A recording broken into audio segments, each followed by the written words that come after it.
Dartmoor Prison, isolated from the outside world by walls of granite.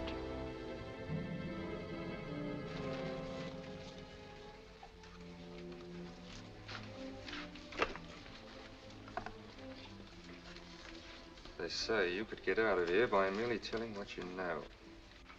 You may or may not be another Scotland Yard bloke. But I'll give you the same answer I gave the others. I still have 2 years, 8 months, and 6 days left in which to make musical boxes. That'll be sold at auction for the benefit of this delightful sanctuary. And I intend to serve them.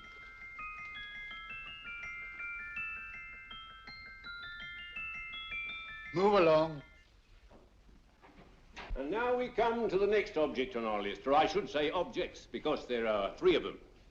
Now, ladies and gentlemen, these can be bought together or separately.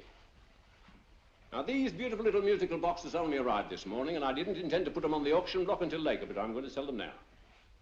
So, good friends, as our old pal Mark Antony used to say, lend me your ears. And what do you hear? Right. The beautiful tinkle tinkle of a musical box. What a lovely trinket. What a beautiful gift. Created and made by loving hands. A thing of beauty and utility. I was going to start with £5. It's a bargain, £5. Do I see any hands? If there's a connoisseur in the house, will go £3 for it. £2. £1. 10 shillings. Thank you, sir. Ladies and gentlemen, 10 shillings is offered for a musical box you couldn't buy anywhere in London for less than £5. It'd be stealing to let it go for 10 shillings, like taking milk from a baby. All right, we're selling for 10 shillings. 10 shillings, 10 shillings is offered, 10 shillings is offered, 10 shillings is offered. And anybody give him £1? Want to give him £1? Oh, won't someone give me a pound? A pound, £1 is offered, £1 is offered, ladies and gentlemen, £1 is offered. It's against you, sir. Will you go to £2? We go to £2, sir. £2. £2 is offered. £2 is offered. Going once, twice, third and the last call. Sold to the gentleman for £2. Sorry, my dear. Now, ladies and gentlemen, comes the opportunity to purchase an exact duplicate of the beautiful little musical box just bought by this gentleman for the ridiculous low price of £2. Now, it's exactly the same. Exactly the same. Made with the same hands. You hear that? Isn't that lovely? That tinkle, tinkle, tinkle, tinkle. Sounds like Bow Bells to me, you know, with little angels pulling on the ropes, eh? Who'll give me £2 for it? Who'll start me with £2? Will anybody start me with £2? Oh, come, ladies and gentlemen. You know, from your enthusiasm, we might all be in Scotland instead of London. Please buy it for me, Daddy. £2, certainly not. We all might be in Scotland. Besides, I don't like his manner. £1, 10 shillings. £1. £1 is ours. £1 is offered. £1 is offered, going £1. Any advance? Going once, going twice, the third and the last call. Sold to the lady for £1. Smart bidding, my dear. Thank you. We come to the third and last of these beautiful little musical boxes. Exactly the same. Tinkle, tinkle. Isn't that lovely? Ladies and gentlemen, I don't bring you here to gull you and swindle you. This is the exact replica of those 2 I just sold before.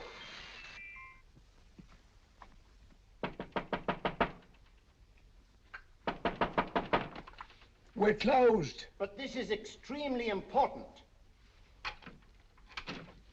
Come in, sir, come in. I'm sorry to disturb you, but I was unfortunately delayed from arriving in time to bid on certain articles which I was rather anxious to obtain. Oh, perhaps they weren't sold, sir. We are carrying several things over. What might the articles be, sir? 3 identical musical boxes, about so large. Oh, I'm sorry, sir, but they were sold. Pity you weren't here to bid on them. They didn't bring anything like the real value. I'm most anxious to obtain them. I wonder if your records would show who the purchasers were. Oh, we don't usually give out that information, sir. For certain, shall we say, sentimental reasons, I'm most anxious to get in touch with the purchasers. I'd be willing to pay, shall we say, £5. Well, for certain sentimental reasons, sir, we'd be very happy to oblige. Alfred, today's sales. The 3 musical boxes. Musical boxes, oh. Ah, here we are. The first purchase for £2 from Mr. Julian Emery, 52 Portman Square. Write this address down, Alfred. Yes, sir. Second didn't leave any name. Oh, how unfortunate. I think she's a dealer. You see, they don't like us to know where the things are going. On account of the profits. You say the second purchaser was a woman. Can you give me a description of her? Oh, she was a young woman, fairly tall, slender. She had a light complexion and dark hair, and she was wearing A grey suit, don't you remember? That's right. She probably runs a gift shop. She paid £1. You say she comes here fairly frequently? No, I didn't say so. But she does, sir. Like as not, she'll come in on Thursday. We have sales on Mondays and Thursdays. Oh. And the third box? The third, Mr. William Kilgore, 143B Hampton Way. For 10 shillings. Quite a drop from £2. Mr. Kilgore was a Scotchman. Oh. Well, thank you. You've been most helpful. Oh, thank you, sir. And any time you're passing, dropping, we always have lovely things for sale. Our card, sir? Thank you. I'll be back Thursday.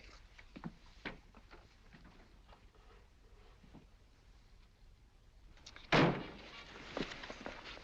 message reached us too late. Musical boxes are being sold. Well, let's get out of here.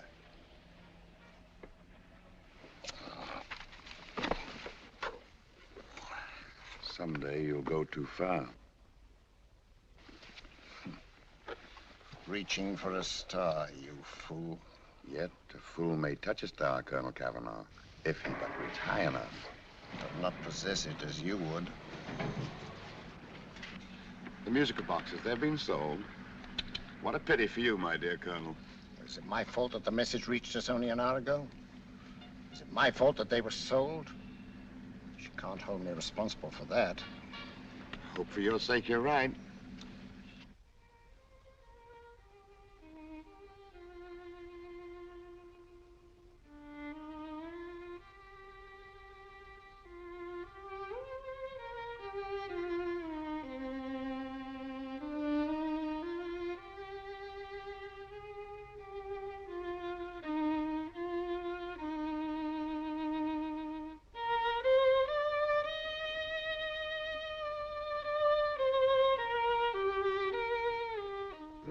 Upon you tonight at 7:45, a gentleman who desires to consult you upon a matter of the very deepest moment.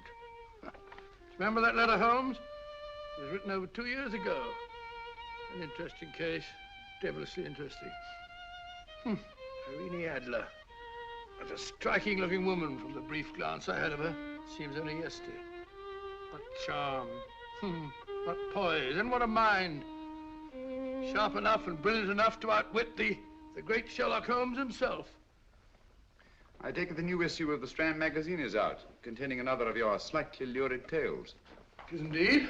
And what do you call this one? I call it A Scandal in Bohemia. Not a bad title, eh? If you must record my exploits, I do wish you'd put less emphasis on the melodramatic and more on the intellectual issues involved. More on the What do you mean by that? Well, I do hope you've given the woman a soul. She had one, you know. By the woman, I suppose you mean Irene Adler. Yes. I shall always remember her as the woman.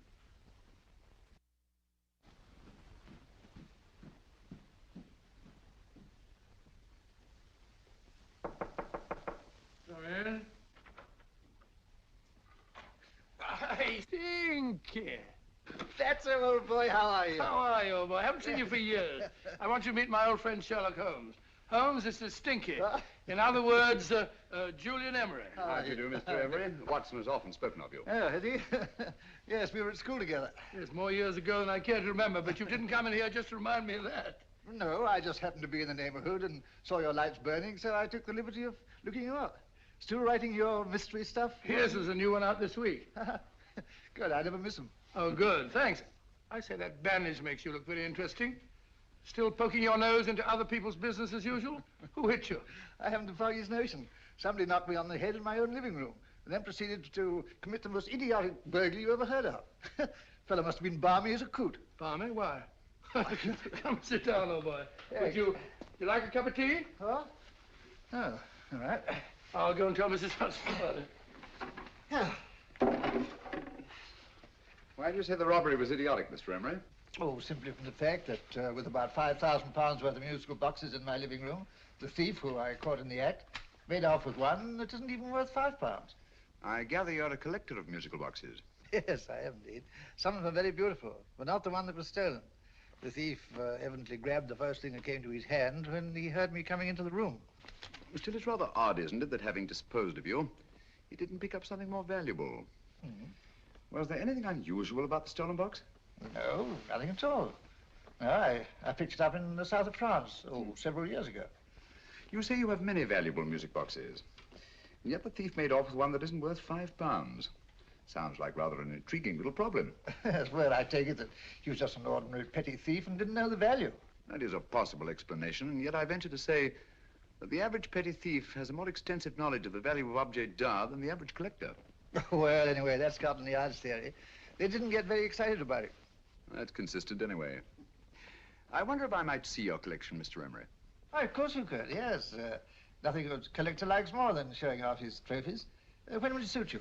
No time like the present. Good. My place is just round in Portman Square. Shall we? Yes, right. Hello? Where are you going? Stinky hasn't had his tea yet. Oh, I'm sorry. We're going round to my place, where I'm going to give you something better than tea. Now, this one was made for Louis XV, and is one of the very few still in existence from that period, and a particularly fine specimen at that. Charming, isn't it? Quite. It all sounded to me like a lot of mice running about on a tin roof. I'm afraid you have no ear for music, Watson. Give me a good old band playing a rousing march. You'll have all your silly little tweets.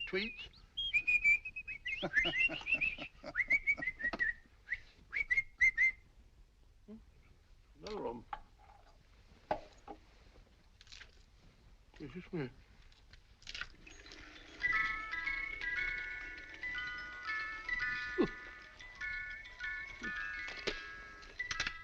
Stupid thing. Singing rabbit. What would you say offhand is the value of a box like that, Mr. Emery? Well, it's hard to say offhand, but I think we'll bring about £500 or £600 today. It's the gem of my collection. Yet a thief who steals an oddity like a musical box passes up one worth £500 for one of almost no value at all. Odd. Very odd. What was the stolen box like, Mr. Emery? Oh, just a plain wooden box about so big. Mm-hmm. As a matter of fact, I have one over here almost exactly like it. I picked this up yesterday at an auction room in Knightsbridge. Paid only £2 for it. Of course, I wouldn't in the ordinary way add one like this to my collection, but the tune intrigued me. I'd never heard it before.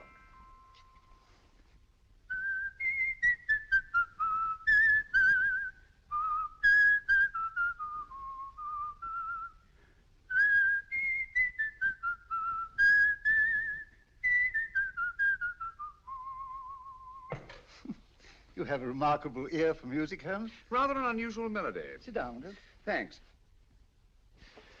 You say you bought that box at an auction sale yesterday? Yes, the Gaylord auction rooms in Knightsbridge. Run by old, what's his name? Crabtree. That's the man. At what time was the robbery committed? Oh, about 3 o'clock this morning. You know, Mr. Emery, that box and the robbery might well be cause and effect, especially since you say that the stolen box outwardly resembles this one a great deal. And Scotland Yard were not particularly interested, eh? Oh, yes, but I wouldn't blame him for that, especially as I told him I was quite unable to describe the thief, except, of course, for the fact that it was definitely a man. All you remember is that you came in here and someone struck you on the head. Yes, and the next thing I knew, my man was trying to revive me. It might be wise for you to put that box away somewhere and lock it up. Oh, I don't think that's necessary. Besides, everything's insured. Well, at least if any further attempts at robbery are made, I'd suggest that you call the police, rather than running into any personal danger. Oh, come, Holmes, aren't you being a bit of an alarmist? Possibly. Well, I must agree with old Stinky. Seems to me you are making rather a mountain out of a moleskin. Molehill is the word, old boy, and it's time you were in bed.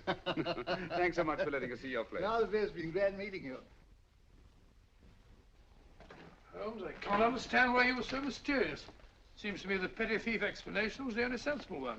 Really? Yes, I can't see how you can believe it was anything else. I didn't say I believed it to be anything else. The petty thief theory is the obvious one, I grant you. However, it's often a mistake to accept something as true merely because it's obvious. The truth is only arrived at by the painstaking process of eliminating the untrue. We are not able to do that in this case without further data. Rubbish, you're pulling my leg. You're trying to turn a tuppenny-halfpenny robbery into an international plot. No, I'm not. I just hope that your friend Stinky is a little more cautious in the future, just in case.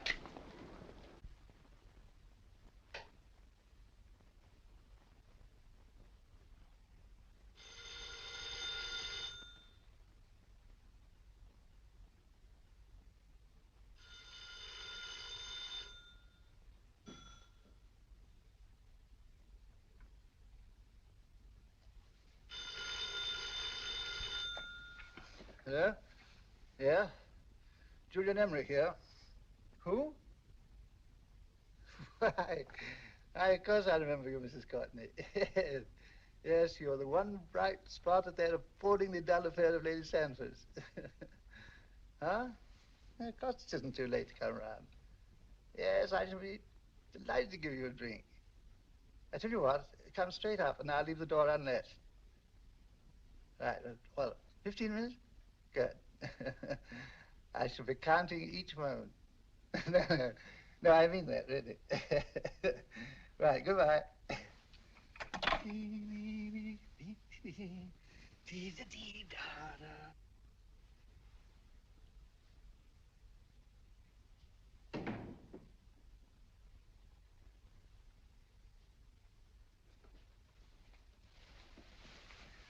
Boo! Oh, you startled me. Did I? Yes. Must be the pixie in me. I know I shouldn't have called you so late, but I was at a party just around the corner, and I remembered your invitation to see your collection of musical boxes. My dear Mrs. Courtney, pleasure is all the greater for being so unexpected. My friends call me Hilda. Thanks. Mine call me Stinky. Stinky, how quaint. Oh, what a perfectly wonderful collection of musical boxes. You know, when you told me you had a collection, I had no idea it was so attractive. Yes. They appeal to the ear as well as to the eye. Oh, what a plain little one. Why, it looks just like a country cousin amid all this grandeur. No. You mustn't underestimate the country cousin. Only last night a burglar broke in here, and with all these to choose from, went off with one very much like it. Really? Yes, I don't mind the loss of the box so much, but I do resent this crack on the skull. But it makes you look so interesting. Oh, do you think so? Uh-huh.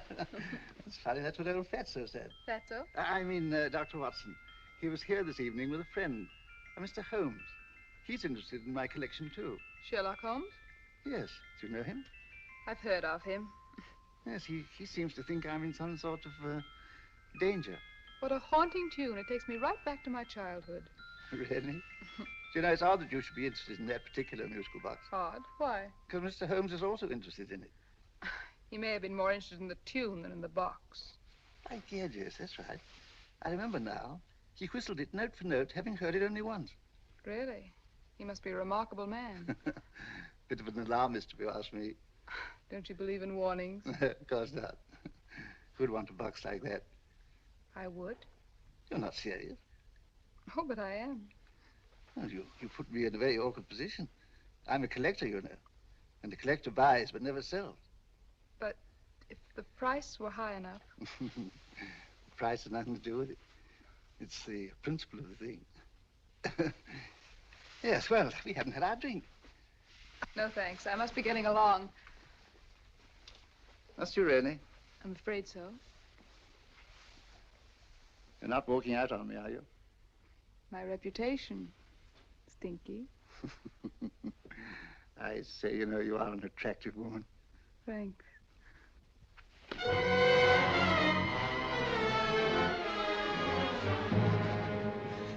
You fool. I told you to wait outside. What did you have to kill him for? All I had to do was walk out with this. He held you in his arms. Don't touch him. Don't touch anything. Now get out. I'm sorry. You're sorry. What about me? This is murder. What about Scotland Yard? What about Sherlock Holmes? Now get out!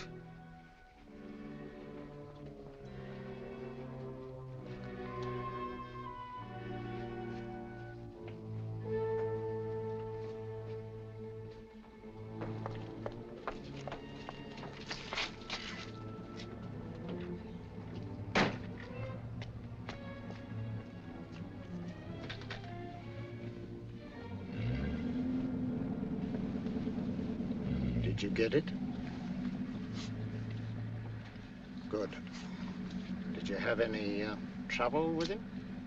Just a matter of murder. Ah, Mr. Holmes. Hopkins? Thanks for coming so promptly. Inspector Lestrade suggested that I call through to you. Mr. Emery was the client of Mr. Holmes, Inspector. Indeed. You didn't mention that when I telephoned you, Mr. Holmes. Well, not exactly a client, Inspector. Sergeant Thompson? He was killed between the hours of 11 and 2 o'clock this morning, Mr. Holmes. Must have been someone he knew, someone of whom he had no suspicion. Poor old Stinky. It's all my fault. I should have prevented this. Well, it's no time to start talking about that now, Doctor. Apparently it's gone. That's the second attempt on the musical box that Emery bought at the auction sale. And this time it was successful. But that box was only worth £2. It was worth a man's life, Watson. I think we'd better pay a visit to Gaylord's auction room and that fellow Crabtree. Inspector, may I suggest that you make a complete search of this flat for a small, plain, musical box about that size? Thank you. Come on, Watson. You say the first box went to Mr. Julian Emery. The second to Mr. Kilgore, 143B Hampton Way. And the third to the unidentified young lady who presumably has a shop and lives near Golders Green. That's right, Mr. Holmes. Isn't it rather strange, Mr. Crabtree, that you should have had 3 identical musical boxes all playing the same tune? Where'd they come from? Dartmoor Prison. Dartmoor? Yeah, we get a regular shipment from there every month. The inmates manufacture them. Well, they make all kinds of things, you know, pipe racks, wastepaper baskets, musical boxes. Did you happen to notice if anyone showed any particular interest during the auction in the purchasers of these 3 boxes? Oh, come now, Mr. Crabtree. This is very literally a matter of life and death. Well, since you put it that way, Mr. Holmes, there was a gentleman came in here about an hour after closing time, and he was in an awful state, he was. He gave me £5 to tell him where the boxes had gone to. He said they had a sentimental value for him, sir. Expensive sentiment. Can you describe him? Well, he was tall, distinguished looking, and he had grey hair and a moustache. He was quite a gentleman, sir. What was his reaction when you were unable to supply him with the address of the young lady who owned the shop? I told him the young lady usually come back on Thursday. He said he'd come back on Thursday. Now, that's tomorrow. Thank you, Mr. Crabtree. You've been very helpful. Thank you. Come along, Watson. Where are we going now, Holmes? To the home of Mr. Kilgore, the man who bought the 3rd box.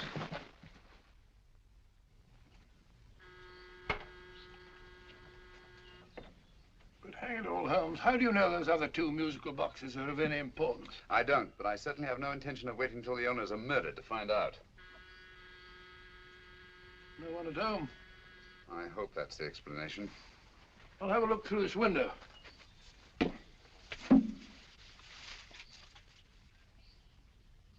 Doesn't seem to be anyone there. The whole place seems deserted as far as I can see. Yes. Mr. and Mrs. Kilgore at home? No. When do you expect them? Oh, in an hour or so.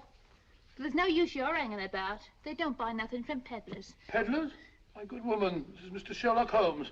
Sherlock Holmes? Oh, go on. Do you mind if we come in and wait? My business is rather urgent. Well, I've got to go out and do my shopping. And I don't know as Mrs. Kilgore'd like any strangers nosing about. Quite all right, I assure you. Well, I've got to be off. You two wait in the parlor. And no smoking either. Mrs. Kilgore says it smells up the house. Funny old girl, Holmes.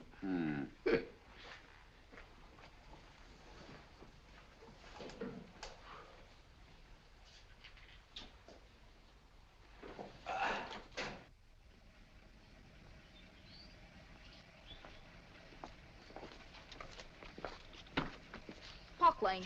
Park Lane? And what would the likes of you be doing in Park Lane? Now, don't worry about the fare, Ducky. If you knows how to get to Park Lane, up it.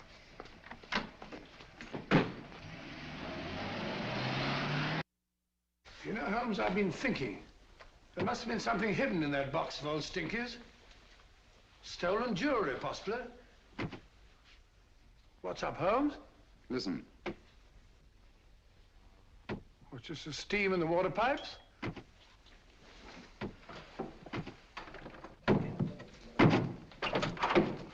Watson! Great Scott! Come on, Holmes. Get on the chair here. It's all right, my dear. There. Now, don't worry. It's all over. There you are, dear. Don't cry anymore. She tied me up and shut me in the cupboard. I know. She won't come back. Did you show her your new musical box? Yes, she said she wanted to hear it play, and as soon as I showed it to her, she grabbed hold of No, I it. know. Now, don't worry. We'll buy you a new musical box. Yes, my dear, the best one in London. Watson. Oh, what a fool I've been. What do you mean, Holmes? She took the musical box out of this house in that market basket, right under our very noses. Why could the Kilgore charwoman want to take the music box? She isn't the Kilgore charwoman. She's a consummate actress. An extremely clever, unscrupulous woman who will stop at nothing. Take care of the child, will you, Wolfella, till our parents get back. Explain everything to them. Of course I will. But, Holmes, where are you going? Somewhere, somehow, I must get to the young lady who bought that third musical box before our opponents find her. I only hope that I won't be too late. Oh, no. No, darling, you mustn't cry anymore. Now, cheer up. Would you like to hear old Uncle make a noise like a duck?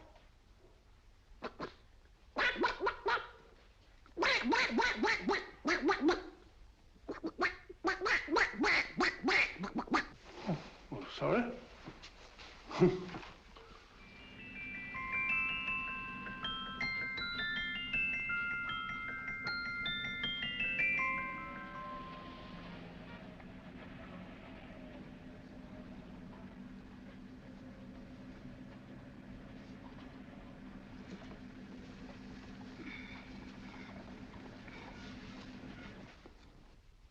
Now, ladies and gentlemen, how much am I offered for this beautiful lace Dresden china figurine? A lady of the French court. Now, this is the genuine article. What a beautiful ornament for your mantelpiece. Or you could use it as a centerpiece on the dining room table. Now, will somebody start me for £10? Will somebody start me for £10? £8? £7? All right, £5 is offered, £5 is offered, £5 is offered, £5.10, £5.15, £5.15. £6 is offered, £6, going once, going twice. The third and the last call. Have you all done? Sold to the lady from Twickenham for £6. Next, we have a real museum piece, ladies and gentlemen. A fine 19th century doll. The costume an exact replica of the holiday clothes worn by the Hungarian peasant women.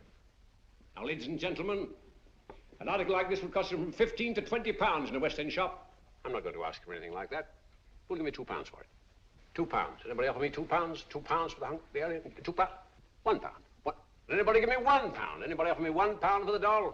£1 is offered, ladies and gentlemen. £1 is offered. Now, I'm not going to waste your valuable time or mine in trying to get one half of what this beautiful doll is worth. If the young lady can steal it for £1, that's her good fortune. So it's going once, it's going twice, the third and last call. Any more? Sold to the young lady for £1. And now, ladies and gentlemen, may I draw your attention to something which may be a great surprise to you, worthy of any collection. The only other one like it is in the British Museum.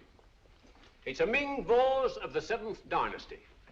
This vase lay in a large collection somewhere outside Rome for over 2 centuries, I understand. It was discovered there by the noted antiquarian, Sir Andrew Coppleston. Now, some of you may remember Sir Andrew Coppleston. Besides being a noted traveler and antiquarian, he's also a gentleman rider.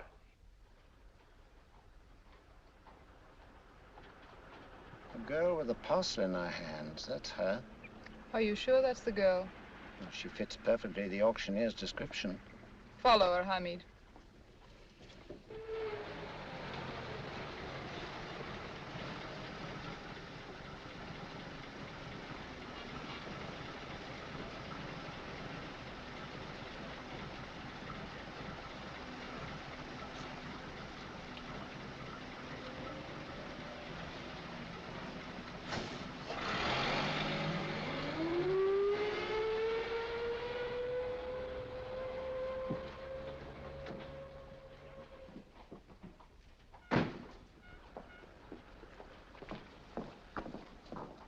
It's lovely, dear. And only £1.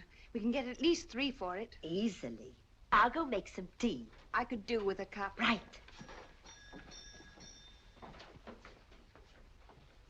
Good afternoon. Good afternoon. I'm looking for a birthday gift for a 7-year-old girl. What would you suggest? We have some lovely dolls. Now, this Hungarian I peasant... think she has enough dolls already. Books are always welcome. Well, I'm looking for something a little different. Well, that's rather cute. What is it? Oh, that's a musical box. Children always love them. And this is an exceptionally nice one. It plays many tunes.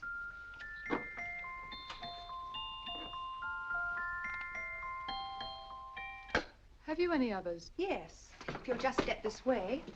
I have only 2 left.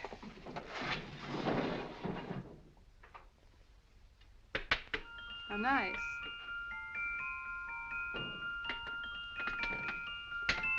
Are you sure this is all you have? I'm sorry.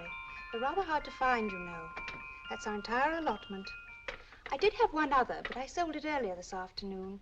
But it was only a plain wooden one. It wouldn't have been a very nice gift for a child. Really? Do you happen to know who the purchaser was? Why, yes. He left his card, just in case anyone should inquire for him.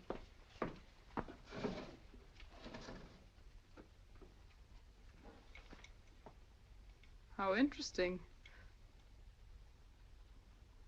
I'm sorry, but I'm afraid I'll have to look a bit further. Thank you anyway. Good afternoon. Thank you.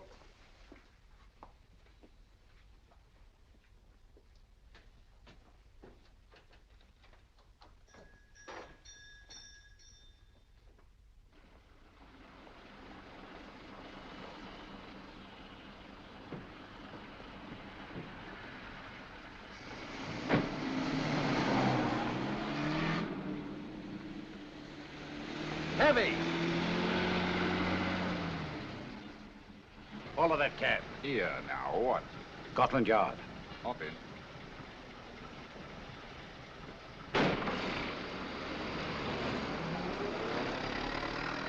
Sherlock Holmes. I might have known.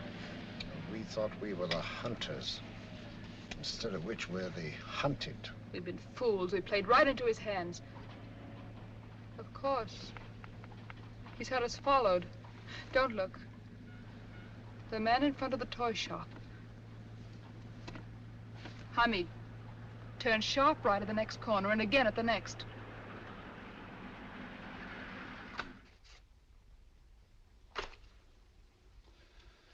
No photograph of her, Commissioner, as I expected. She's not a known criminal. But how do you expect to know if you do find her? After all, she was disguised as a charwoman. Don't worry, old fellow. If I ever see her again, I'll recognize her. Well, it won't be long till we know who they are and from where they operate. Who's covering them? Sergeant Thompson's following them, sir. They won't get away from him. He's a good man. We could have arrested them at Clifford's toy shop if we had any proof. But we know that they killed Emery. Proof, my dear fellow. We must have proof. We have x-rayed it, sir. There's nothing whatever concealed in the box. We'll have a look at the plates.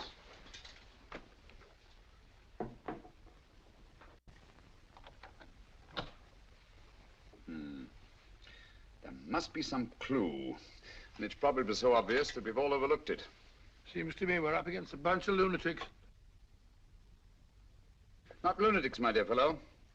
Extremely astute, cold-blooded murderers. What can these little musical boxes have in them that's so important? Don't forget, they were made in Dartmoor prison. You can smuggle stuff into prison, but not out. Do you want us to break the box apart, sir, to see if there's anything the x-ray hasn't caught? No, not yet. Do you mind if I take it? Certainly. Thanks.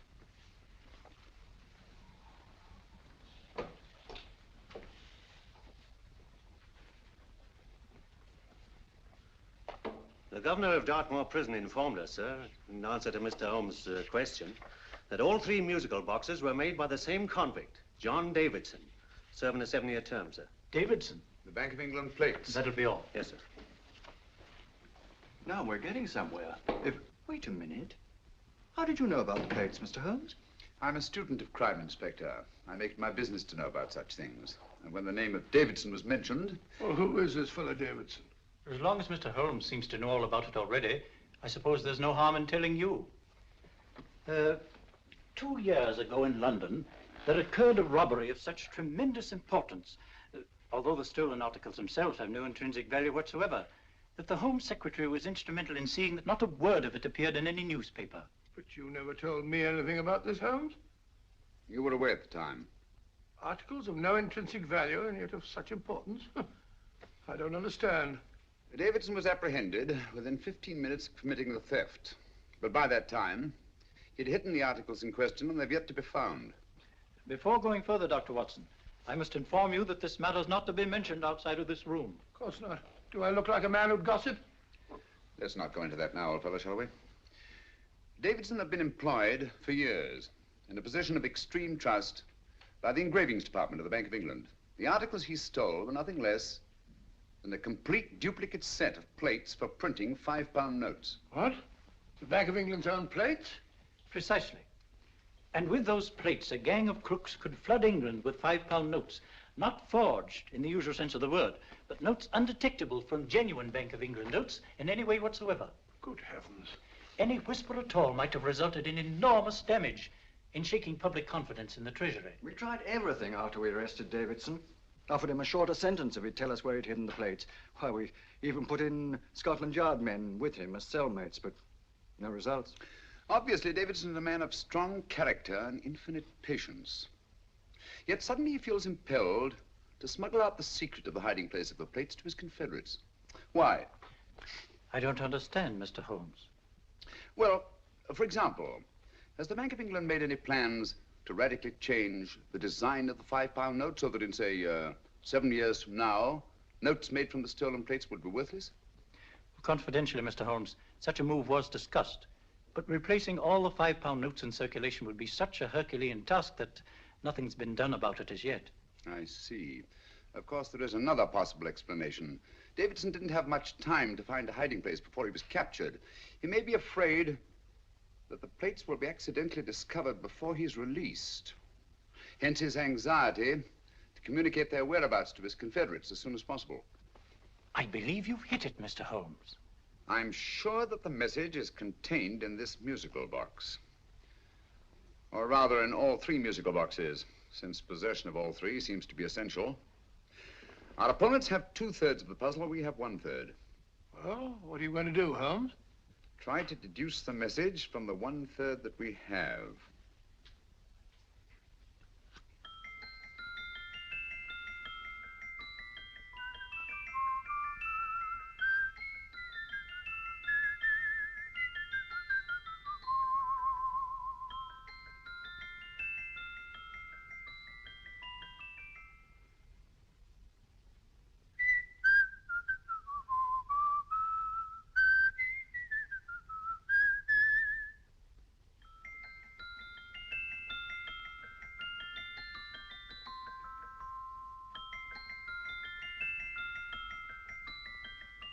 It's the same tune as the one played by Emery's musical box.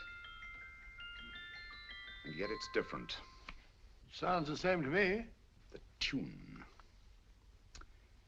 Somehow the tune is the key to the mystery. It must be the tune. Otherwise, why use 3 musical boxes to convey the message? Why not collar boxes or shoe boxes? Yes? Oh. It's for you, Inspector. Oh, thank you, sir. Inspector Hopkins speaking. What? Where? Golders Green Station reports they've just found Sergeant Thompson's body. From the tire marks on his clothes, he was apparently run over by a taxi. What an unfortunate accident. Not an accident, my dear fellow. I'm afraid it's murder. Oh, you never know just who you're going to meet when you're walking down a busy London street. Mrs. Hawkins, Mrs. Brown, any subject of the crowd. Oh, you never know just who you're going to meet. So you better hold your topper in your hand, just in case you meet a lady on the strand.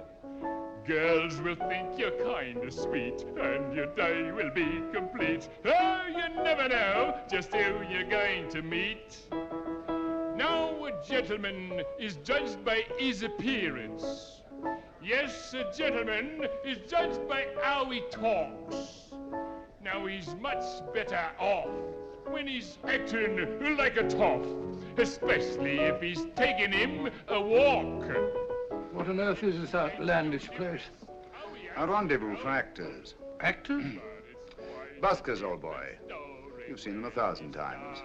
Actors who entertain the queues, waiting outside theaters. Who you're going to meet when you're walking down a busy London street. So you better wear your best, velvet ties to look your best, 'cause you never know just who you're going to meet. So you better keep your manners right in view, just in case a lady gives a how'd you do. Keep your trousers in a pleat, shine your shoes and keep them neat, 'cause you never know just who you're going to meet. Blimey. Mr. Holmes. How are you, Joe? Never met him. And yourself? Fine, thank you. I want you to meet a friend of mine, Dr. Watson, Joe Sisto. Oh, well, any friend of Mr. Holmes is a friend of mine. Hi, Joe. He did me a good turn once that I'll never forget. Yes, I cleared Joe of a most unpleasant charge. Murder, no less. Oh, really? By proving to the satisfaction of the police that he was busy at the time blowing open someone's safe. That's right, Governor. Good gracious me. Joe, now you can help me. Come on, buzz off, buzz off. Come on, up it, up it. Can't a gentleman have some peace and quiet around here? And you too. There you are, Mr. Holmes. Now we can have some peace and quiet around here. Thank you, Joe. There's £5 in this for you. Well, I wouldn't want to take it on myself, sir, but I can get somebody to do it for you for half of that. You don't know what the job is yet. For £5? Murder, ain't it? What? No, Joe, not murder, just music. I want you to identify a song for me. Oh, there ain't a song that's been written that I don't know. That's why I came to you. Of course, the violin is more my instrument, but, oh, well, here we go. Now, listen to this, Joe.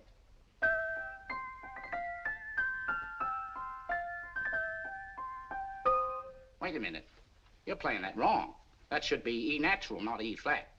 You know the song? Oh, yes. It's an old Australian song called, The Swag Man. But you're playing it all wrong. That's what I hoped you'd say. Now, listen again, Joe.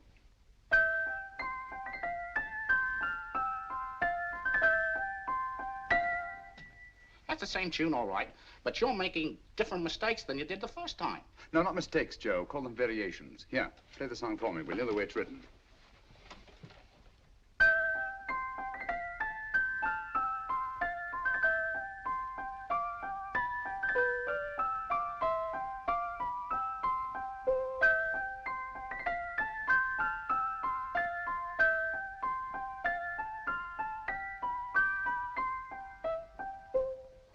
There you are. Thank you, Joe. What's it mean, Holmes? Are you onto something? Perhaps. I don't know yet. It's probably a code of some sort. Joe, could you write the song down for me, the way it was originally written? Oh, sure, Mr. Holmes. But it'll take a few minutes. Mm-hmm. Here, Mabel. Pale ale. Come on, up to it. Along with it.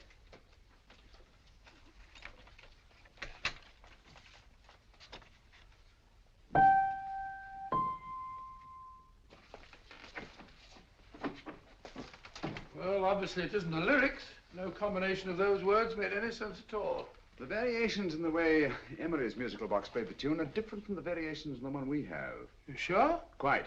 You see, I took the trouble to memorize the tune as played by Emery's box that night we were with him in his flat. Holmes, you amaze me. Elementary, my dear fellow. One of the first principles in solving crime is never to disregard anything, no matter how trivial. But why are 3 boxes? Why not 1? Because the message was obviously too long to be conveyed by any one variation. Then there's the 3rd box, the one that woman took from the Kilgores. That contains yet another set of variations. Yes, well, it's all beyond me. Well, all we have to do now is to find the secret of the variations. Not a very easy problem to solve, my dear fellow.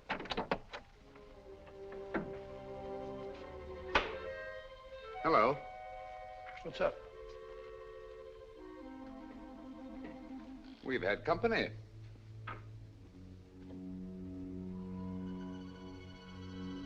I say, this is outrageous. Ask Mrs. Hudson to come in here, will you? Right.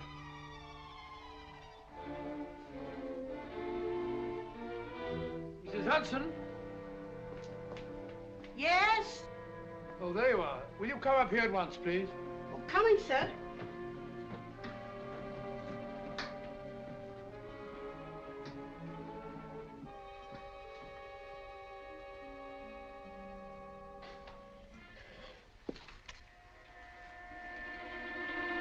Mercy me, Mr. Holmes. What has happened? Who called while we were out, Mrs. Hudson? Just a young lady. The one who said you wanted her to wait for you. And a nice-looking old gentleman with Our her. friends again, Watson. Friends? What did the young lady look like? Oh, I couldn't see her face. She had a heavy black veil on. But she had such a nice way with her. Oh, I'm sorry, Mr. Holmes, if I've done anything wrong. But you did say I should always let clients come in and wait for you. Don't worry, Mrs. Hudson, don't worry. You had no way of knowing. It's quite all right, quite all right. Now, don't worry, Mrs. Hudson. Don't worry. Well, where on earth's the musical box? They didn't get it. Didn't get it? Where is it? It's in your hand. Huh? In that biscuit jar. Take the biscuits off the top. Now put your hand inside, and you'll find the music box. Well done, Holmes. Well done. Amazing.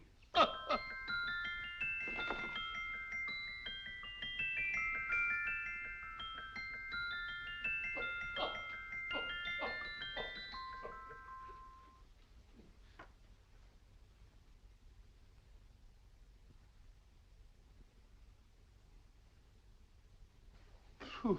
Nice fresh smell. Like a pub after closing time.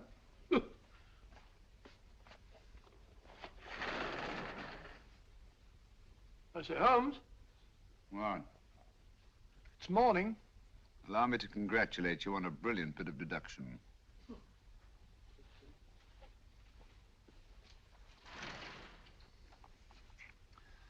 It's not a transposition, not a polygraph transposition, not a trigraph, nor any known form of decoding. How about the Morse code? Have you tried that? Yes, at about 3 o'clock this morning. I'm sorry, old man. I was only trying to help.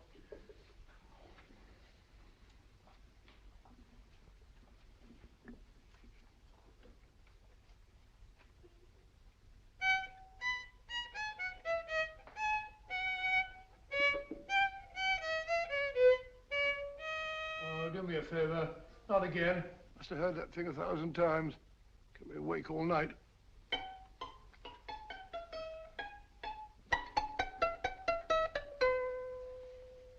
Not a very distinguished composition, I grant you. You know perfectly well I don't know one tune from the other. When I was a kid, my people tried to have me taught the piano. I've always felt sorry for that old teacher of mine. The poor old girl finally reached the point of numbering the keys for me. 1, 2, 3, 4. Even then, I never progressed beyond... Numbering the keys, Watson. The 19th key of the keyboard is the 19th letter of the alphabet. S. Here. Write it down when I give it to you, old fellow, will you? The first altered note. Write S first. Now, the 8th key is H. The 5th key, E. The 12th key, L. The 6th key, F. S-H-E-L-F. Shelf. Your piano lessons were not in vain, old fellow. You've solved it. Thank you. Thanks, old bean. Hold it. We now have 2/3 of a message. Behind books, third shelf, secretary, Dr. S. Presumably, these are the first and second portions of the message. And this gang has the first and third parts of it. Precisely. Then it's a stalemate? Yes, Commissioner, but we can't leave it like that. There's no doubt in my mind that they'll try to secure our third of the message that's missing. Well, I assume you've taken every precaution to guard the Clifford music. Oh, yes, it's carefully hidden at Baker Street with Dr. Watson on guard. However, I'm reasonably certain that, difficult as it may be, we can find the plates even without the missing part of the message. Behind books, third shelf, secretary, Dr. S. Well, outside of the fact that Davidson hid the Bank of England plate somewhere in London, Mr. Holmes, I don't see that we've progressed at all. Allow me to point out to you, sir, the key words Dr. S. It looks as if the plates were hidden in the house of the doctor. Whether S stands for his first or last initial remains to be determined by a process of elimination. Well, there must be 10,000 doctors in London with S for a first or last initial. Precisely. And every one of them will have to be questioned in person. That's why I say this is a task for Scotland Yard. It's a task, all right. But Scotland Yard has searched worse haystacks and found the needle. Well, for the time being, I'll leave the matter in your hands, gentlemen. We'll call you if and when we get a lead on our mysterious Dr. S. Thank you. In the meantime, I intend to follow up a little clue concerning a cigarette.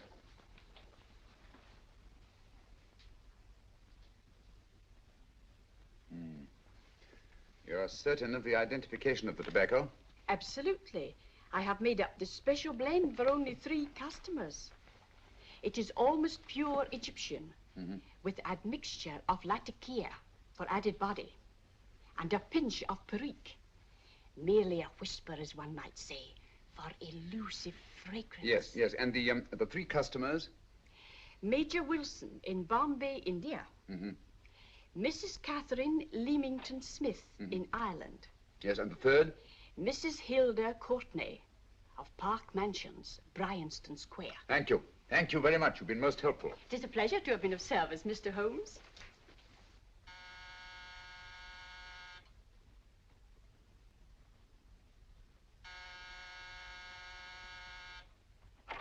Yes? Mrs. Courtney? Yes. My name is Sherlock Holmes. Oh, do come in. Thank you. I've heard of you, of course, Mr. Holmes. I believe we have a mutual friend in Sir Edward Brookdale. He's spoken to me of you quite often. Indeed. And to what good fortune am I indebted for this visit? I think you know Mrs. Courtney.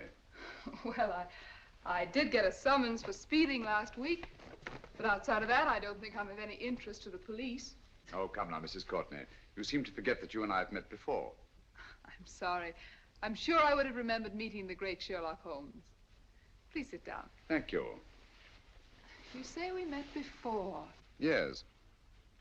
At the home of Mr. and Mrs. Kilgore, 143B Hampton Road. Kilgore?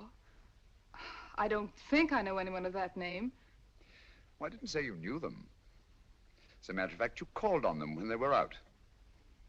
I don't understand, Mr. Holmes. Really? And you were dressed rather differently. Indeed. Cigarette? Thank you.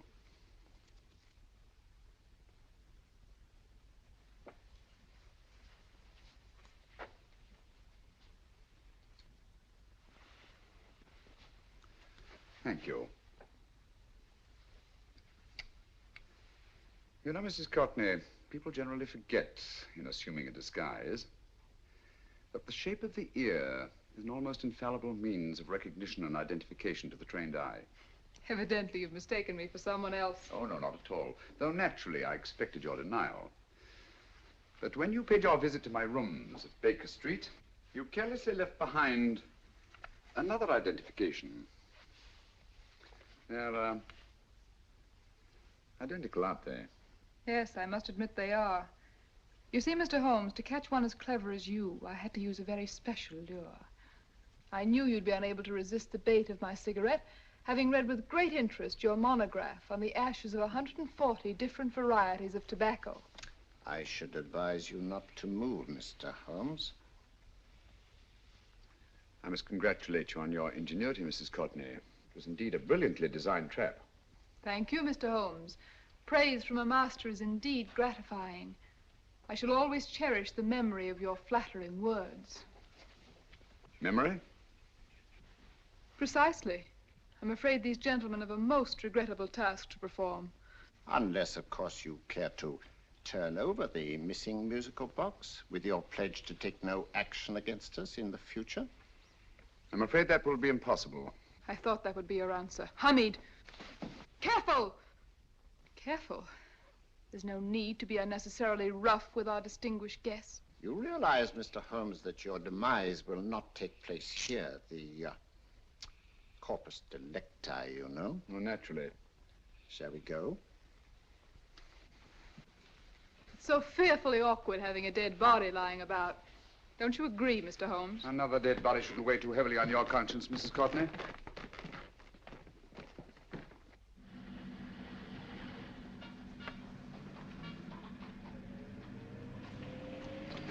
You mind if I have a cigarette? Don't see why not.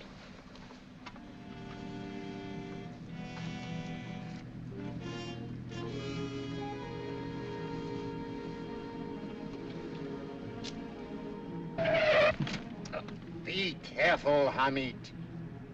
It's the brakes, they bind. Thank you, Colonel Cavanaugh. It's very considerate of you.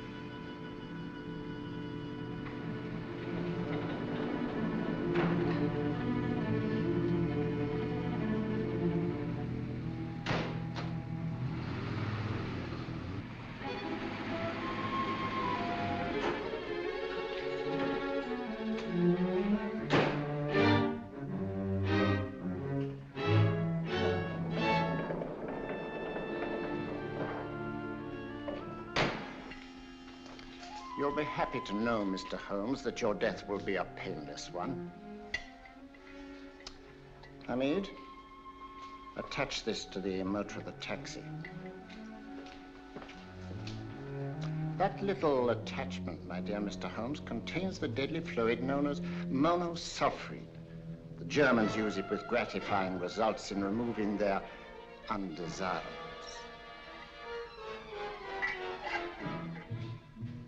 Start the motor.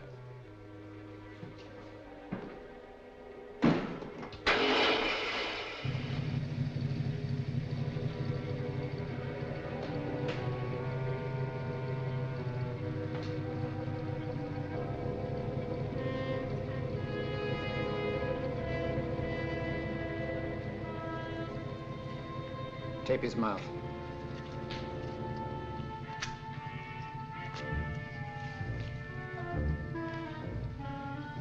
Now, up with him, Hamid.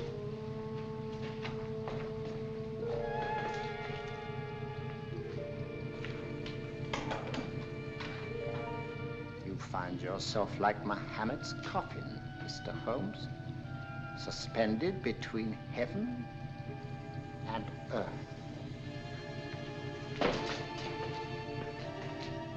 Plenty of fuel in the tank? Good. It would be too bad to have anything go wrong through so simple an oversight.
Good afternoon. Mr. Sherlock Holmes? No, I'm Dr. Watson. Oh, of course, Dr. Watson. How stupid of me. Oh, so this is stupid of me. Won't you come in? Well, I really came to see Mr. Holmes. Oh, I'm afraid he's out. I don't know when he'll be back. Perhaps there's something I can do. Won't you sit down? Thank you. You know, Sherlock Holmes and I have been engaged on a great many cases. Oh, really? Yes, indeed. As a matter of fact, this very moment, we're involved in one of the most baffling... Oh, well, won't you tell me your trouble, and I may be able to help you. That's very kind of you, Dr. Watson. Perhaps if I wouldn't be imposing too much. Imposing? Oh, there's no imposition. No imposition at all. A pleasure, I assure you. Now, tell me all about it, Miss Williams. Mrs. Williams. I live in Surrey, Dr. Watson, and I've come up to London in sheer desperation. My only sister has disappeared, and the local police seem utterly unable to find her. Well, Holmes and I solved a case exactly like that once. Very interesting, as far as I remember. I call it the adventure of the solitary cyclist. Oh, sorry. Now I come to think of it, it wasn't so very similar. It was entirely different. I don't think what I was saying. Where were we? She's only 17, Dr. Watson, and until she disappeared last Thursday, she seemed to be in the best of spirits. Possibly a romantic entanglement? Oh, no, nothing of the sort. She left no note, didn't even pack a bag, no explanation. She just started to walk to the village from our house in broad daylight and simply vanished from the face of the earth. Oh, there. Might I have a glass of water? Glass of water. I have one in 1 minute.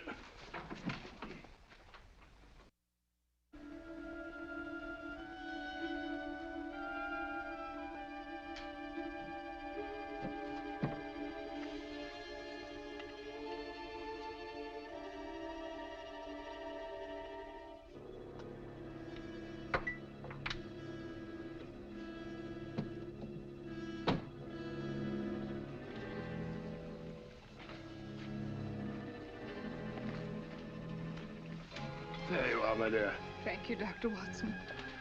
No, you're not to cry anymore. You must pull yourself together. I feel much better already knowing that you're going to help me. Oh, Dr. Watson, look! Good heavens! Oh. Get through the fire brigade, quickly!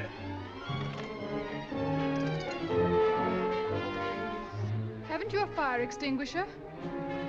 By Jove, we have in the kitchen.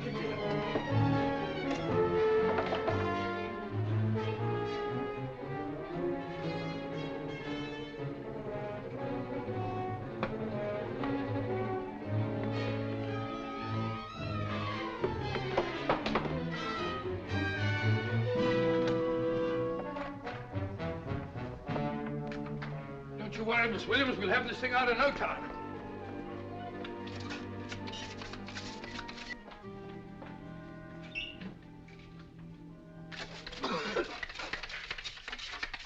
That's got it. It's a mare. Well, you see, there was no need for the fire brigade after all. I hope you weren't too frightened, Miss Williams. Oh, gone. That's the trouble with women. They always lose their heads in an emergency. Well...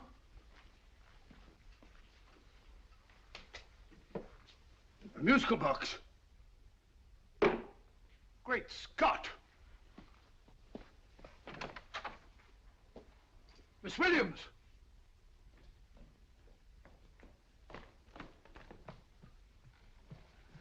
Well? Good. And Holmes? By now, Mr. Holmes has no doubt exchanged his violin for a harp. Always assuming that heaven is his destination. And now that we have the missing musical box.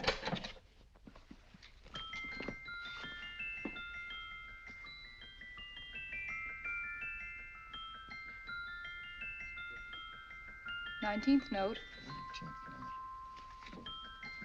19th letter. Yes. He hasn't been there, you say? Holmes, where on earth have you been? I've been trying to get you at the club, at Scotland Yard, all over London. You were looking for me in the wrong places.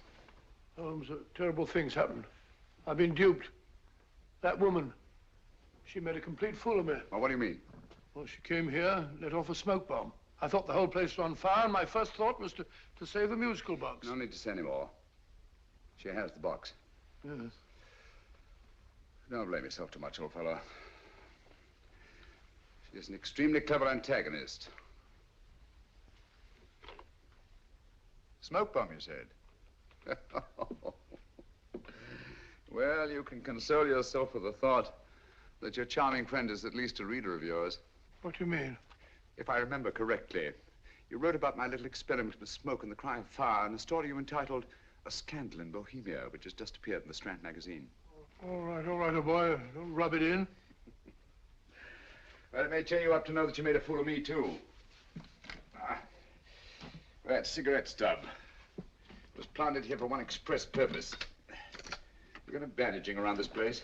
Bandaging? What's the matter, Holmes? You hurt? Explanations will have to wait until later. At the moment, we're faced with a problem which I fear is insurmountable. Come over here, old boy, will you? Right.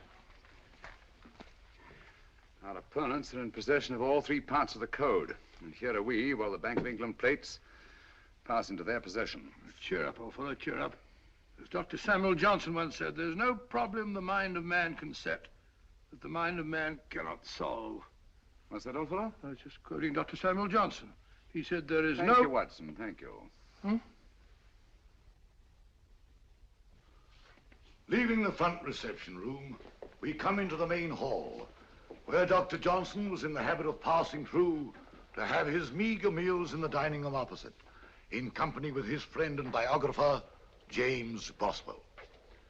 We will now pass up the stairway, which remains in its natural wood finish, just as it was when the good doctor was here. The framed etching on the wall is believed to have been presented to Dr. Johnson by the distinguished painter, Sir Joshua Reynolds. I've been told here that picture was given in by Mrs. Thrale, and it's definitely not a Reynolds. Is that important, my dear? Oh, I'm sorry. This way, ladies and gentlemen, please, this way. Move along, children, move along. The secretary's not on this floor. Patience, Hamid. I've a feeling My that... dear Colonel, with Sherlock Holmes out of the way, what could go wrong?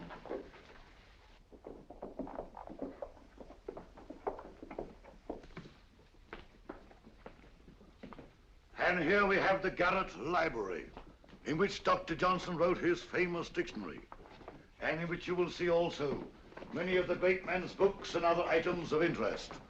Step forward, ladies and gentlemen, please, step forward. Standing in the corner is the secretary, which contains many of the original works by the literary genius.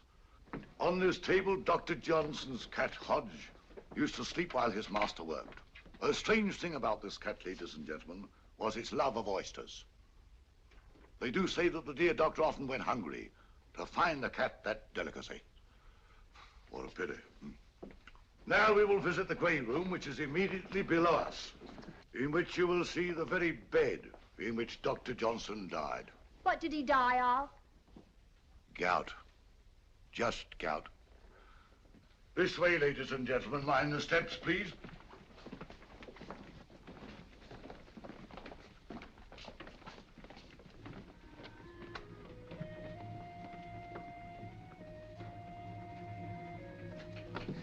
Your keys.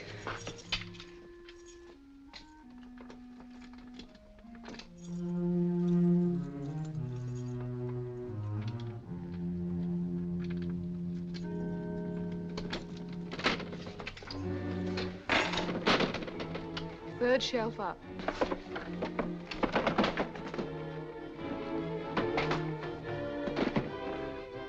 The knife.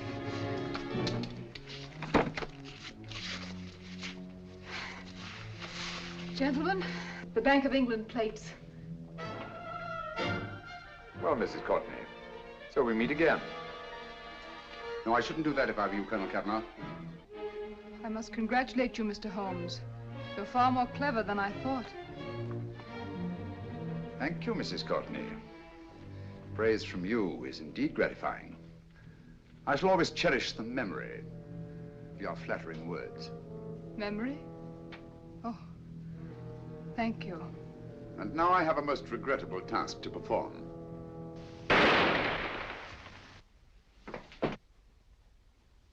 Holmes! Coming, Holmes! Holmes, you all right? Perfectly, thank you, old fellow, but I think this gentleman on the floor requires some medical attention. We must see that he looks his best, you know, when he's hanged. Take them in charge.